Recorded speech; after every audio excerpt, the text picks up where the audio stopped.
kewenangan Kementerian Hukum ini adalah persiapan RUU rancangan undang-undang terkait transfer narapidana. Isu yang kedua ini saya harus hati-hati dalam menjawab.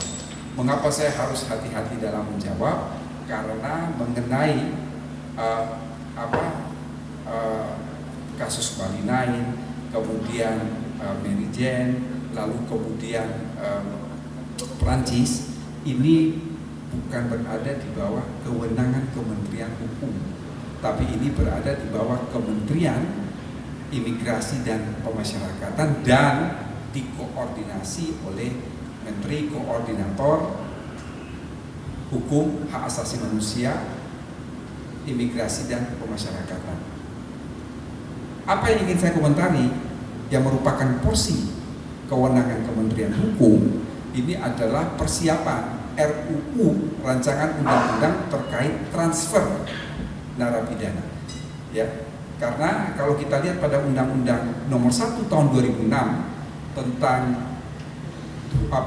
timbal balik hukum pidana, memang transfer narapidana ini sesuatu yang dikecualikan.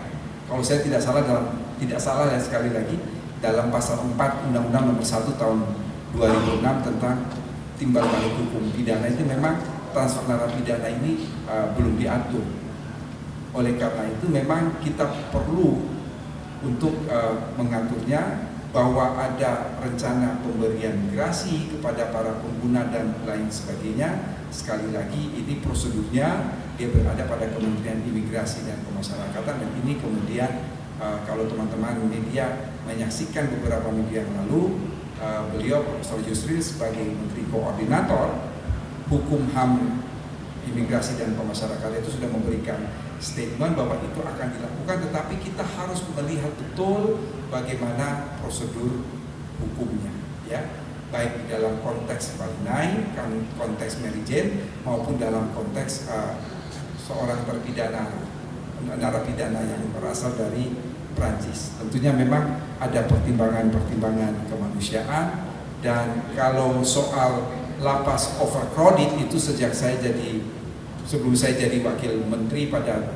periode dulu, kemudian jadi wakil menteri saat ini, sampai kemudian beberapa waktu ke depan ini, memang kita tahu persis 52% penghuni lapas itu adalah kejahatan narkotika, dan yang cukup menyedihkan itu 80% pengguna.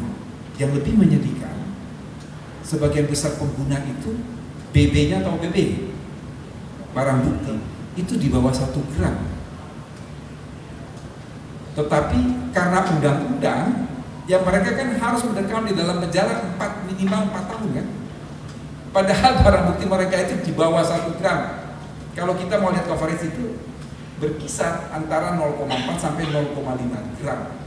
Tapi karena undang-undang narkotika itu kan dia pakai indeterminate sentence. Jadi ada ancaman minimum, ada ancaman maksimum.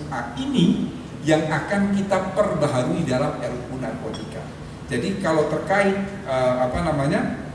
Bali 9, kemudian Mary Jane, lalu kemudian terpidana narkotika yang dari Prancis itu, saya kira ini nanti porsinya dari Kementerian Imigrasi Pemasyarakatan, yang ini dikoordinir langsung oleh Prof. Yusril sebagai Menteri Koordinator.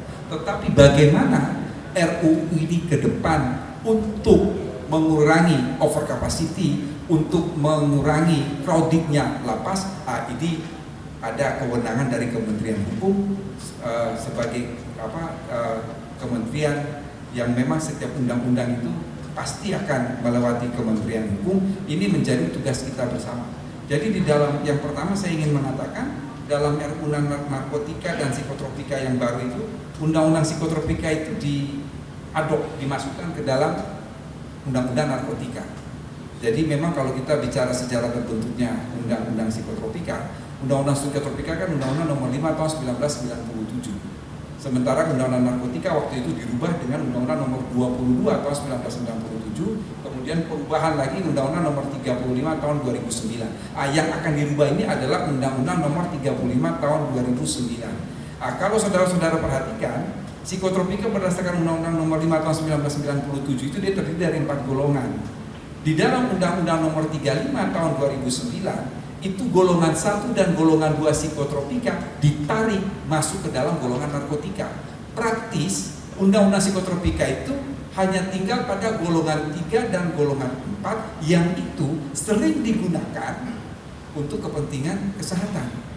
Oleh karena itu, supaya dia efektif dan efisien sebagai satu kesatuan, undang-undang psikotropika itu ditarik masuk ke dalam undang-undang narkotika. Dan memang kita melakukan studi banding di berbagai negara.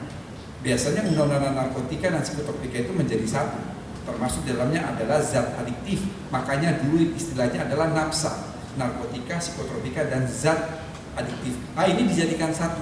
Jadi buku 1 itu tentang narkotika, buku 2 itu adalah tentang psikotropika. Apa yang baru di dalam RUU ini menjawab pertanyaan masyarakat, menjawab pertanyaan publik, dan teristimewa adalah menjawab pertanyaan rekan-rekan media. Jadi kita balik. Kalau dalam undang-undang narkotika yang lama, undang-undang nomor 35 tahun 2009, itu kan penegakan hukum. Baru kemudian nanti apakah dia direhabilitasi atau tidak menunggu proses lebih lanjut. Sekarang ini dibalik. Yang lebih dulu itu adalah rehabilitasinya dulu. Baru kemudian TAT, tim asesmen terpadu, ini dia yang akan memberikan penilaian apakah ini akan diproses secara hukum atau tindakan rehabilitasi. Tindakan itu apakah rawat inap atau rawat jalan, ini semua berada pada TAT. Tetapi nanti yang menjadi focal point diharapkan itu adalah Badan Narkotika Nasional. Karena kita tidak bisa menafikan keberadaan BNN itu. Narkotika ini dikatakan sebagai extraordinary crime. Dia memenuhi 7 kriteria. Salah satu kriterianya diperlukan lembaga khusus untuk menangani. Lembaga khusus yang menangani itu diberi kewenangan yang luas dengan hukum acara tertentu. Ini pun dia inline, saudara-saudara, dengan KUHP kita. Jadi KUHP Nasional Undang-Undang Nomor 1 Tahun 2023 yang akan berlaku pada tanggal 1 Januari 2026 itu jangan sampai salah paham. Sanksi di dalam KUHP itu tidak mesti pidana. Sanksi di dalam KUHP itu ada 2, pidana dan tindakan.